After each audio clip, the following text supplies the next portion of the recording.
الحمد للہ رب العالمین والصلاة والسلام علی خاتم النبیین اما بعد فاعوذ باللہ من الشیطان الرجیم بسم اللہ الرحمن الرحیم۔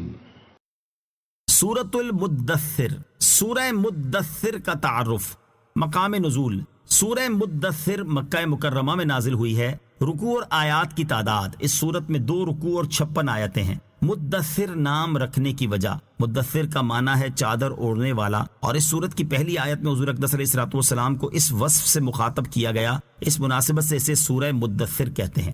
سورہ مدثر کے مضامین، اس سورت کا مرکزی مضمون یہ ہے کہ اس میں نبی کریم علیہ الصلوۃ والسلام کو دین اسلام کی تبلیغ کرنے کا حکم دیا گیا۔ مشرک سرداروں کو اللہ تعالیٰ کے عذاب سے ڈرایا گیا اور جہنم کے اوصاف بیان کیے گئے ہیں، اور اس سورت میں یہ مضامین بیان ہوئے ہیں۔ نمبر 1، اس سورت کی ابتدائی آیات میں تبلیغ دین کے حوالے سے نبی پاک علیہ الصلوۃ والسلام کی تربیت فرمائی گئی اور کافروں کی طرف سے پہنچنے والی ایذاؤں پر صبر کرنے کی تلقین کی گئی۔ نمبر 2، قیامت کے دن کی ہولناکی اور ولید بن مغیرہ مخزومی کی مذمت بیان کی گئی اور اس کے دردناک انجام کے بارے میں بتایا گیا۔ نمبر 3، جہنم کے اوصاف بیان کیے گئے اور اس کے محافظوں کی تعداد بیان کی گئی۔ نمبر 4، چاند رات اور صبح کی قسم کھا کر فرمایا کہ دوزخ بہت بڑی چیزوں میں سے ایک چیز ہے۔ نمبر 5، یہ بتایا گیا ہے کہ ہر شخص اپنے اعمال کا خود ذمہ دار ہے۔ نیز جنتیوں اور جہنمیوں کے درمیان ہونے والی گفتگو بیان کی گئی۔ نمبر 6، مشرکین کی نادانی اور بے وقوفی بیان کی گئی کہ جس طرح شیر سے خوفزدہ ہو کر گدھا بھاگتا ہے، اسی طرح یہ لوگ نبی کریم علیہ الصلوۃ والسلام کی تلاوت قرآن سن کر ان سے بھاگتے ہیں۔ نمبر 7،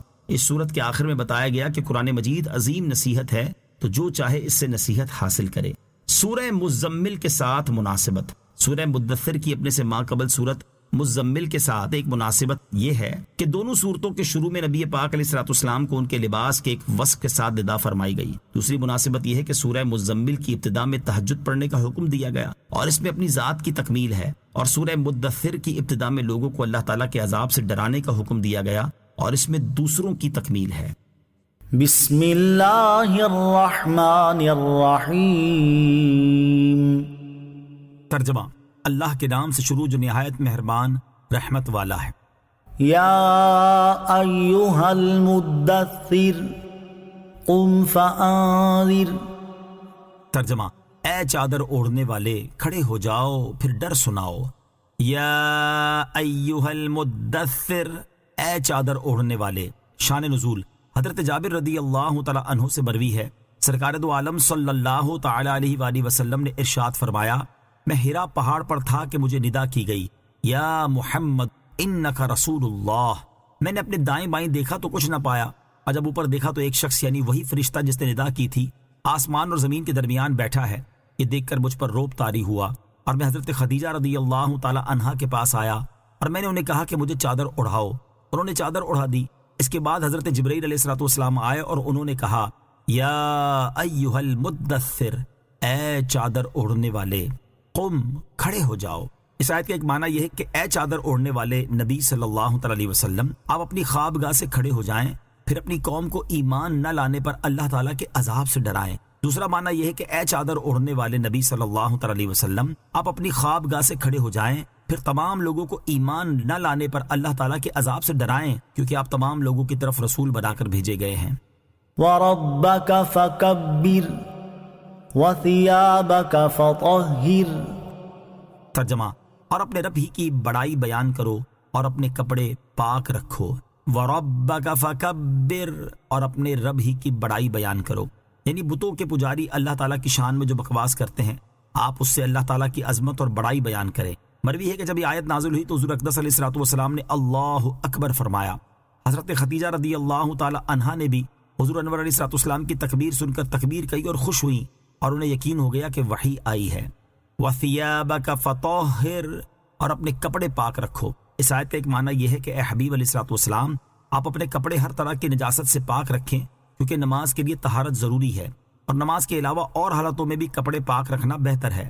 دوسرا معنی یہ ہے کہ آپ کے کپڑے عربوں کی عادت کے مطابق زیادہ لمبے نہ ہوں، کیونکہ بہت زیادہ لمبے ہونے کی وجہ سے چلنے پھرنے کے دوران کپڑے نجس ہونے کا احتمال رہتا ہے۔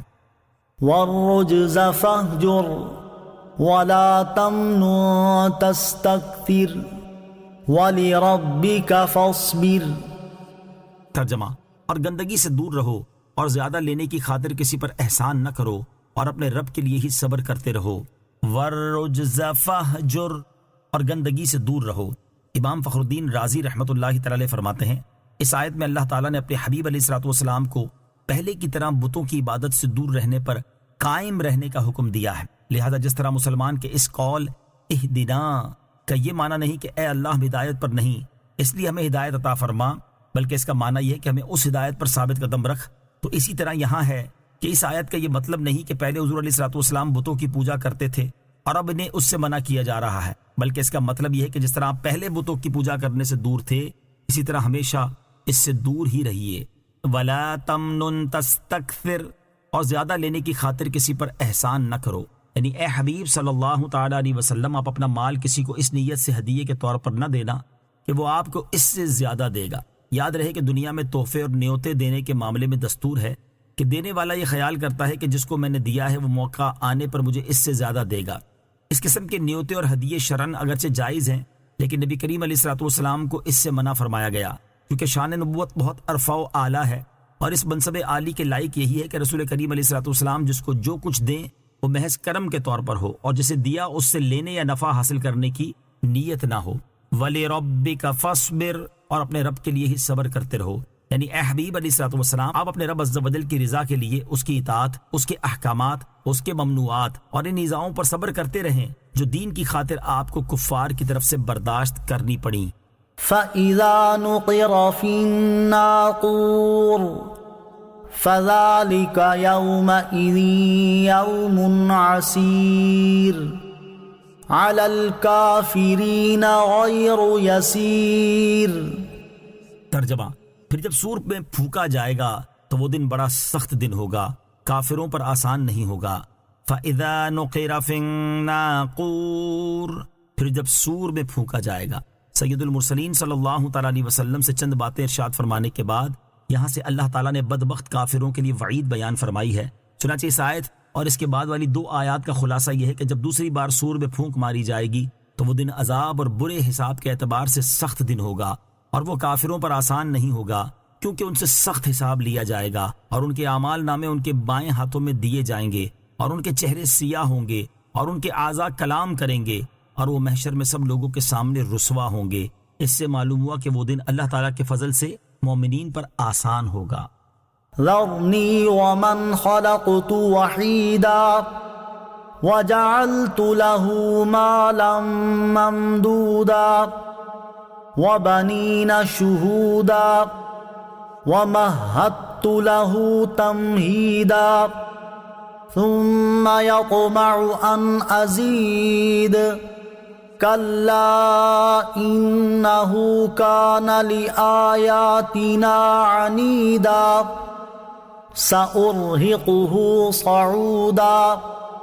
ترجمہ، اسے مجھ پر چھوڑ دو جسے میں نے اکیلا پیدا کیا اور اسے وسیع مال دیا اور سامنے حاضر رہنے والے بیٹے دیے، اور میں نے اس کے لیے نعمتوں کو خوب بچھا دیا۔ پھر وہ طمع کرتا ہے کہ میں اور زیادہ دوں، ہرگز نہیں، یقیناً وہ تو ہماری آیتوں سے دشمنی رکھتا ہے، جلد ہی میں اسے آگ کے پہاڑ سعود پر چڑھاؤں گا۔ ذرنی ومن خلقت وحیدا، اسے مجھ پر چھوڑ دو جسے میں نے اکیلا پیدا کیا۔ شان نزول، ولید بن مغیرہ مخزومی اپنی قوم میں وحید یعنی یکتا کے لقب سے مشہور تھا۔ اس کے بارے میں یہ آیت نازل ہوئی۔ چنانچہ اس آیت اور اس کے بعد والی 5 آیات کا خلاصہ یہ ہے کہ اے پیارے حبیب علیہ الصلوۃ والسلام آپ کی طرف سے اس سے انتقام لینے کے لیے میں کافی ہوں، جسے میں نے اس کی ماں کے پیٹ سے مال اور اولاد کے بغیر اکیلا پیدا کیا، پھر میں نے اس پر انعام کیا اور اسے کھیتیوں، کثیر مویشیوں اور تجارتوں سے وسیع مال دیا، اور اسے ایسے 10 بیٹے دیے جنہیں مالدار ہونے کی وجہ سے مال کمانے کے لیے سفر کرنے کی حاجت نہ تھی، اس لیے وہ سب باپ کے سامنے رہتے، اور میں نے اس کے لیے دنیاوی نعمتوں کو خوب بچھا دیا کہ اسے قوم میں عزت و مرتبہ بھی دیا، ریاست بھی عطا فرمائی، عیش بھی دیا اور لمبی عمر بھی عطا کی۔ پھر وہ میری ناشکری کے باوجود حرص اور ہوس کی وجہ سے یہ امید کرتا ہے کہ میں اسے مال اور اولاد اور زیادہ دوں۔ ایسا ہرگز نہیں ہوگا، اور آج کے بعد اس کے کفر کے ہوتے ہوئے اس کی نعمتوں میں اضافہ نہیں ہوگا، اور اس کی وجہ یہ ہے کہ وہ میری آیتوں سے دشمنی رکھتا ہے اور ان کا انکار کرتا ہے۔ وَجَعَلْتُ لَهُ مَالًا مَمْدُودًا، اور اسے وسیع مال دیا۔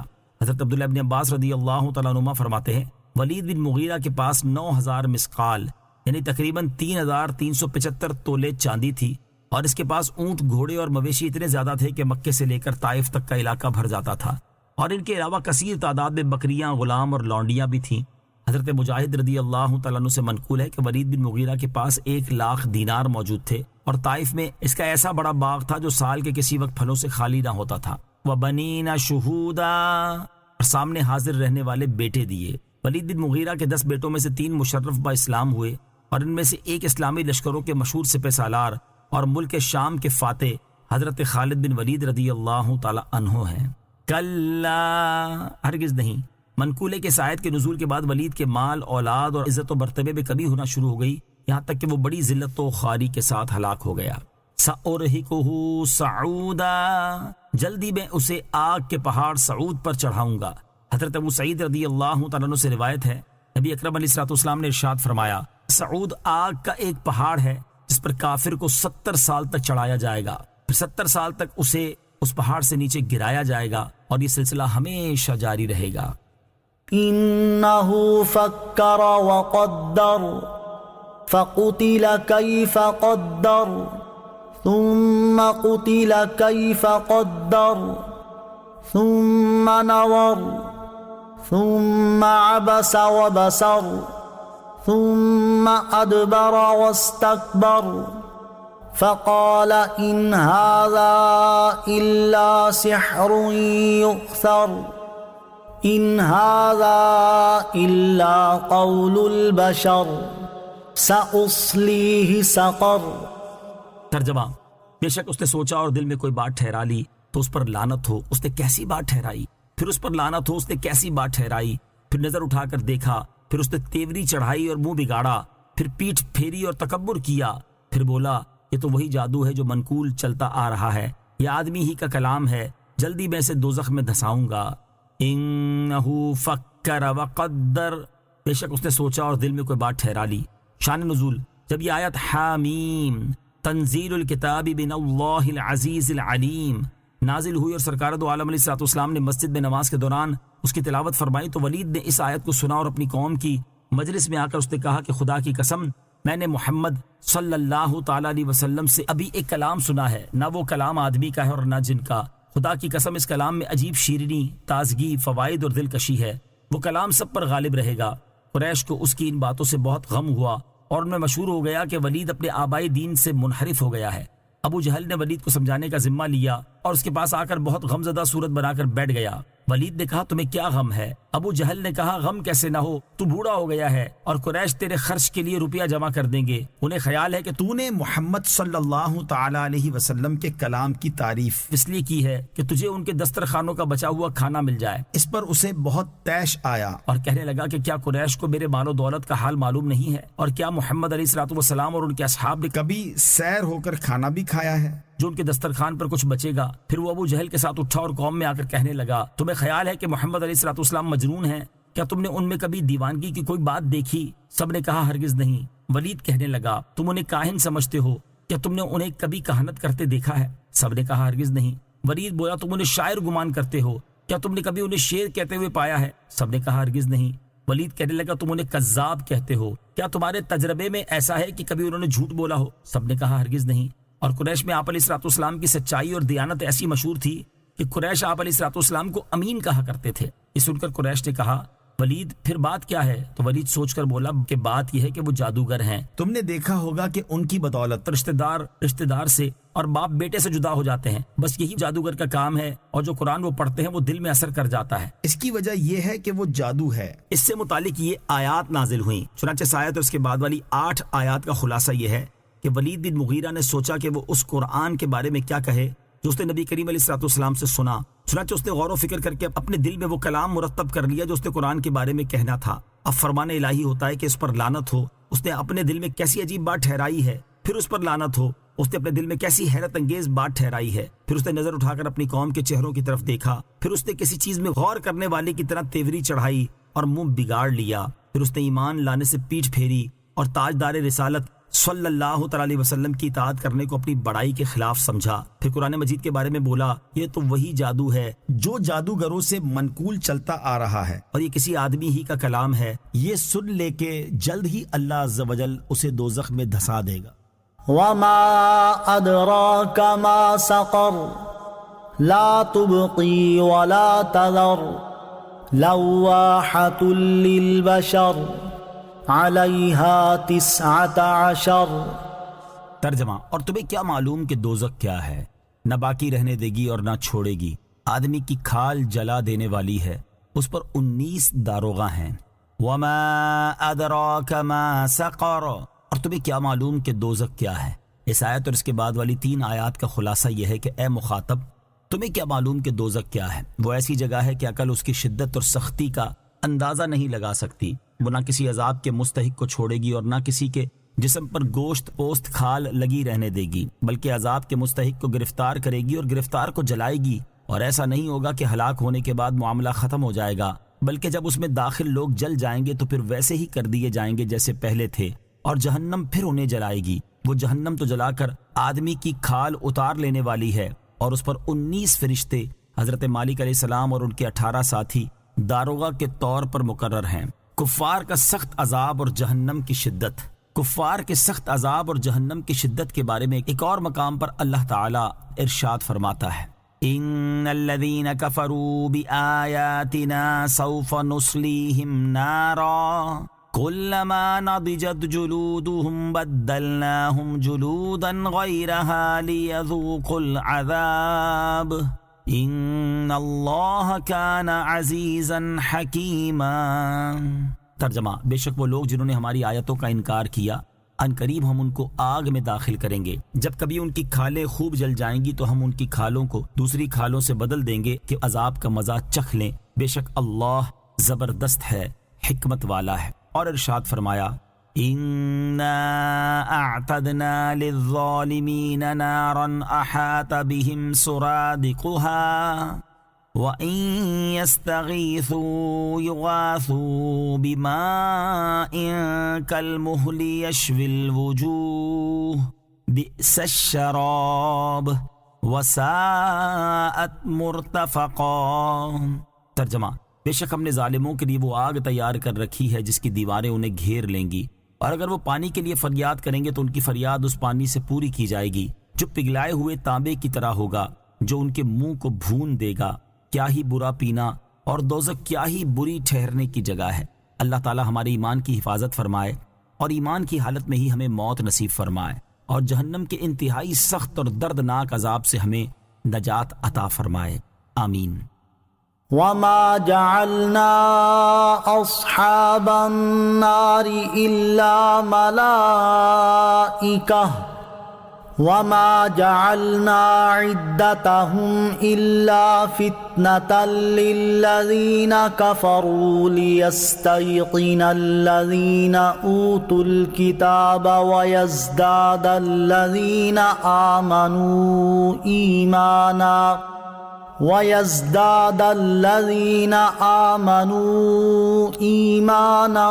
ولا يرتاب الذين أوتوا الكتاب والمؤمنون وليقول الذين في قلوبهم مرض والكافرون ماذا أراد الله بهذا مثلا كذلك يضل الله من يشاء ويهدي من يشاء وما يعلم جنود ربك إلا هو وما هي إلا ذكرى للبشر۔ ترجمہ: اور ہم نے دوزخ کے داروغے فرشتے ہی بنائے، اور ہم نے ان کی یہ گنتی کافروں کی آزمائش کے لیے ہی رکھی، اس لیے کہ کتاب والوں کو یقین ہو جائے اور ایمان والوں کا ایمان بڑھے، اور اہل کتاب اور مسلمان شک نہ کریں، اور تاکہ جن کے دلوں میں مرض ہے اور وہ کافر کہیں اس عجیب و غریب بات سے اللہ کی کیا مراد ہے۔ یوں ہی اللہ گمراہ کرتا ہے جسے چاہتا ہے اور ہدایت دیتا ہے جسے چاہتا ہے، اور تمہارے رب کے لشکروں کو اس کے سوا کوئی نہیں جانتا، اور وہ جہنم تو انسان کے لیے نصیحت ہی ہے۔ وما جعلنا اصحاب النار الا ملائکہ، اور ہم نے دوزخ کے داروغے فرشتے ہی بنائے۔ شان نزول: حضرت عبداللہ ابن عباس رضی اللہ تعالی عنہما فرماتے ہیں، جب یہ آیت نازل ہوئی جس میں دوزخ پر مقرر فرشتوں کی تعداد 19 بتائی گئی تو ابو جہل نے قریش سے کہا، تمہاری ماں تم پر روئے، محمد مصطفیٰ صلی اللہ تعالی علیہ وسلم نے خبر دی ہے کہ دوزخ کے داروغہ 19 ہیں اور تم انتہائی بہادر اور تعداد میں کثیر لوگ ہو، کیا تم میں سے 10 مرد دوزخ کے ایک داروغے کو نہیں پکڑ سکتے؟ ابو الاشد بن اسید نے کہا میں اکیلا ان میں سے 17 کو کافی ہوں گا، 10 اپنی پیٹھ پر رکھ لوں گا اور 7 اپنے پیٹ پر، باقی 2 کو تم سنبھال لینا۔ اس پر یہ آیت نازل ہوئی اور اس کا خلاصہ یہ ہے کہ اللہ تعالیٰ نے دوزخ کے داروغے انسانوں میں مرد نہیں بنائے جن پر کفار غالب آ جائیں گے، بلکہ اللہ تعالیٰ نے دوزخ کے داروغے فرشتے ہی بنائے ہیں، لہٰذا ان میں ایسا کون ہے جو فرشتوں پر غالب آ سکے؟ اور اللہ تعالیٰ نے ان فرشتوں کی یہ قلیل تعداد کافروں کی اس آزمائش کے لیے ہی رکھی ہے کہ وہ اللہ تعالیٰ کی حکمت پر اعتماد نہ کر کے اس تعداد میں کلام کریں اور کہیں کہ 19 کیوں ہوئے۔ نیز یہ تعداد بیان کرنے میں 4 باتیں اور مقصود ہیں۔ نمبر 1، تورات اور انجیل میں لکھا ہوا تھا دوزخ کے داروغے 19 ہیں، قرآن پاک میں بھی ان کی تعداد بیان کر دی گئی تاکہ یہ تعداد اپنی کتابوں کے موافق دیکھ کر یہودیوں کو حضور اقدس علیہ الصلوۃ والسلام کی صداقت کا یقین حاصل ہو۔ نمبر 2، اہل کتاب میں سے جو لوگ ایمان لائے ہیں ان کا رسول کریم علیہ الصلوۃ والسلام کے ساتھ اعتقاد اور زیادہ ہو جائے اور وہ یہ بات جان لے کہ حضور انور علیہ الصلوۃ والسلام جو کچھ فرماتے ہیں وہ اللہ تعالیٰ کی وحی ہے اور اسی لیے وہ سابقہ کتابوں سے مطابقت رکھتی ہے۔ نمبر 3، اہل کتاب اور مسلمان اس گنتی میں شک نہ کریں۔ نمبر 4، جن کے دلوں میں منافقت کا مرض ہے وہ اور کافر کہیں اس عجیب و غریب بات سے اللہ تعالیٰ کی کیا مراد ہے، اور جس طرح اللہ تعالیٰ نے اسے گمراہ کیا جس نے اس تعداد کا انکار کیا اور اسے ہدایت دی جس نے اس تعداد کی تصدیق کی، اسی طرح اللہ تعالیٰ جسے چاہتا ہے گمراہ کرتا ہے اور جسے چاہتا ہے ہدایت دیتا ہے، اور تمہارے رب عز و جل کے لشکروں کو اس کے سوا کوئی نہیں جانتا، اور وہ یعنی جہنم اور اس کی صفت یا قرآن کی آیات تو انسان کے لیے نصیحت ہی ہے۔ کلا والقمر واللیل اذ ادبر والصبح اذا اسفر انہا لإحدى الكبر نذیرا للبشر لمن شاء منکم ان یتقدم او یتأخر۔ ترجمہ، خبردار چاند کی قسم اور رات کی جب پیٹ پھیرے اور صبح کی جب وہ خوب روشن ہو جائے، بے شک دوزخ بہت بڑی چیزوں میں سے ایک چیز ہے، آدمیوں کو ڈرانے والی ہے، اسے جو تم میں سے آگے بڑھنا چاہے یا پیچھے ہٹنا چاہے۔ انہا لإحدى الکبر، بے شک دوزخ بہت بڑی چیزوں میں سے ایک چیز ہے۔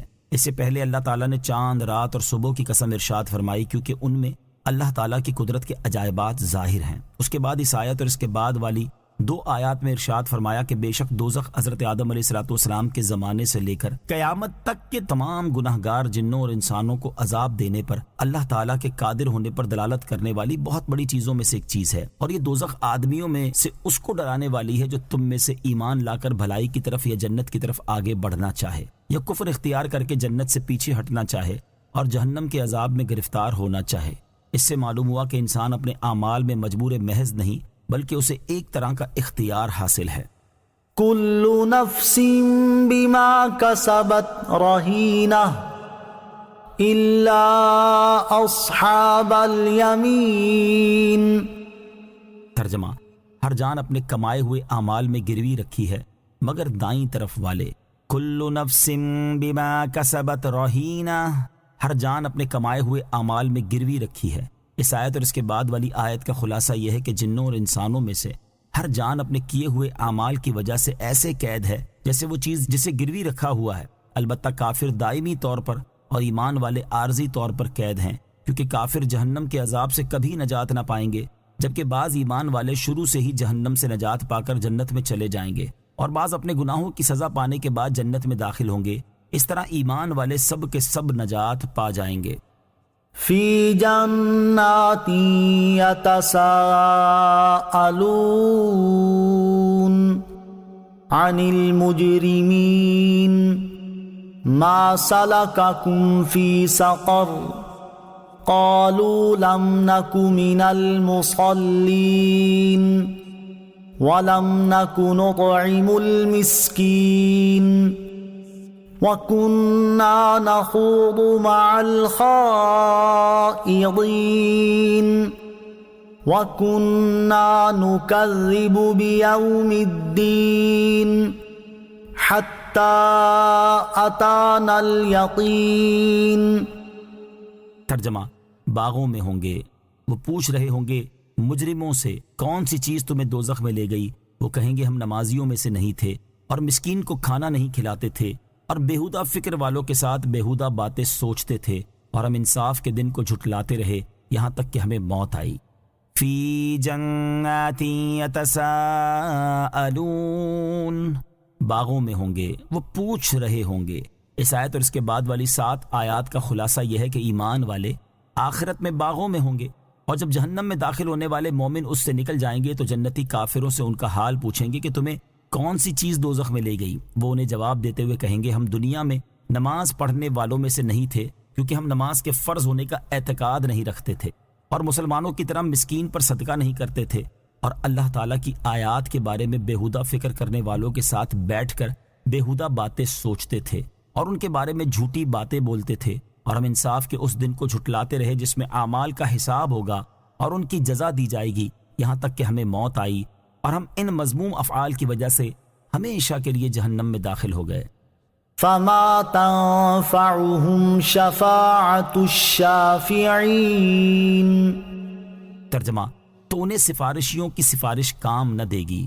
فما تنفعهم شفاعة الشافعین، تو انہیں سفارشیوں کی سفارش کام نہ دے گی، یعنی انبیاء کرام علیہ الصلوۃ والسلام، فرشتے، شہداء اور صالحین جنہیں اللہ تعالیٰ نے شفاعت کرنے کا اذن دیا ہے، وہ ایمانداروں کی شفاعت کریں گے اور کافروں کی شفاعت نہیں کریں گے، لہٰذا جو لوگ ایمان نہیں رکھتے انہیں قیامت کے دن شفاعت میسر بھی نہ ہوگی۔ گناہ گار مسلمانوں کی شفاعت ہوگی۔ اس آیت سے ثابت ہوا کہ قیامت کے دن گناہ گار مسلمانوں کے لیے شفاعت ہوگی اور انہیں شفاعت کام بھی آئے گی، اور یہ بات کثیر احادیث سے بھی ثابت ہے، جیسا کہ حضرت عبداللہ بن شقیق رضی اللہ تعالیٰ عنہ فرماتے ہیں، میں ایلیا کے مقام پر ایک قافلے کے ساتھ تھا، ان میں سے ایک شخص نے کہا میں نے رسول اللہ صلی اللہ تعالی علیہ وآلہ وسلم کو یہ ارشاد فرماتے ہوئے سنا ہے کہ میری امت کے ایک آدمی کی شفاعت کے ذریعے بنو تمیم کی آبادی کی تعداد سے زیادہ لوگ جنت میں داخل ہوں گے۔ عرض کی گئی یا رسول اللہ صلی اللہ تعالی علیہ وآلہ وسلم، کیا وہ شخص آپ کے علاوہ کوئی اور ہوگا؟ ارشاد فرمایا ہاں، میرے علاوہ کوئی اور ہوگا۔ اور حضرت حارث بن قیس رضی اللہ تعالیٰ عنہ سے مروی ہے، نبی کریم علیہ الصلوۃ والسلام نے ارشاد فرمایا میری امت کے بعض لوگ ایسے ہوں گے جن کی شفاعت کے ذریعے قبیلہ مضر کے لوگوں سے زیادہ لوگ بخشے جائیں گے۔ فما لهم عن التذکرة معرضین كأنهم حمر مستنفرة فرت من قسورة۔ ترجمہ، تو انہیں کیا ہوا نصیحت سے منہ پھیرے ہوئے ہیں، گویا وہ بھڑکے ہوئے گدھے ہوں جو شیر سے بھاگے ہوں۔ فما لہم، تو انہیں کیا ہوا؟ اس آیت اور اس کے بعد والی 2 آیات کا خلاصہ یہ ہے کہ مشرکین نادانی اور بے وقوفی میں گدھے کی طرح ہیں، کہ جس طرح شیر کو دیکھ کر خوفزدہ ہو کر گدھا بھاگتا ہے، اسی طرح یہ لوگ نبی کریم علیہ الصلوۃ والسلام کی تلاوت قرآن سن کر ان سے بھاگتے ہیں اور قرآن کی نصیحتوں سے اعراض کرتے ہیں۔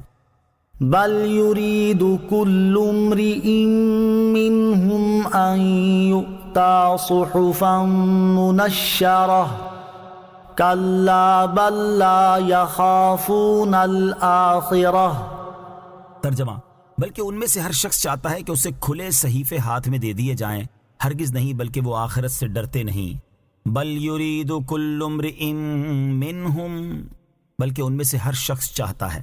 کفار قریش نے نبی کریم علیہ الصلوۃ والسلام سے کہا تھا کہ ہم اس وقت تک ہرگز آپ کی پیروی نہیں کریں گے جب تک ہم میں ہر ایک کے پاس اللہ تعالیٰ کی طرف سے ایک ایک کتاب نہ آئے جس میں لکھا ہوا ہو کہ یہ اللہ تعالیٰ کی کتاب ہے اور فلاں بن فلاں کے نام ہے، ہم اس میں تمہیں رسول اللہ صلی اللہ تعالی علیہ وآلہ وسلم کی پیروی کرنے کا حکم دیتے ہیں۔ اس پر اللہ تعالیٰ نے اس آیت اور اس کے بعد والی آیت میں ارشاد فرمایا کہ یہ نصیحت انہیں کافی نہیں اور نہ ہی وہ راضی ہوں گے، بلکہ ان میں سے ہر شخص یہ چاہتا ہے کہ اسے اس کے نام پر نازل کیے ہوئے کھلے صحیفے ہاتھ میں دے دیے جائیں۔ ایسا ہرگز نہیں ہوگا کہ صحیفے ان کے ہاتھ میں دے دیے جائیں، بلکہ وہ لوگ آخرت سے ڈرتے نہیں، کیونکہ اگر انہیں آخرت کا خوف ہوتا تو دلائل قائم ہونے اور معجزات ظاہر ہونے کے بعد اس قسم کی سرکشی والی ہیلا بازیاں نہ کرتے۔